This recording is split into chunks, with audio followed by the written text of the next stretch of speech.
El señor Isaac lleva más de 20 años sepultando difuntos, un trabajo, dice, que no es fácil.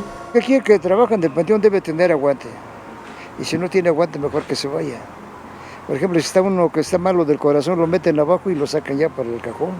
Él no tenía la idea de trabajar en esto, pero su madre lo obligó. Llegó al panteón para ser jardinero, pero no fue así. Cuando llegué la primera vez, luego me metieron a sacar muerto, luego llegando. Yo no sabía nada de eso, y que voy metiendo las manos y que voy sacando casi enteros. Inicia su jornada a las 8 de la mañana y termina a las 5 de la tarde, pero en época de Día de Muertos trabajan más. El salario no es el mejor, nos dice, gana el mínimo y el esfuerzo físico es grande, y ahora a sus 66 años, pues más.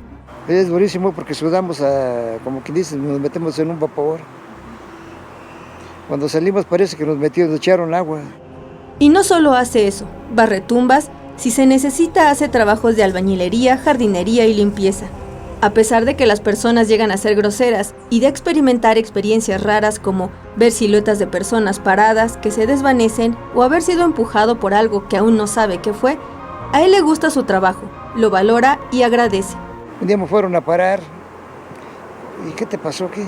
Uno de ciencias ocultas me tomó una foto. Todavía la tengo yo. La tengo yo guardada. Y me tomó la foto y yo veo cuando soy tirado ahí, en el suelo, y tengo mi espíritu encima. Tengo yo la foto. El señor Isaac menciona que aunque la gente no lo crea, ellos también padecen al sepultar a una persona.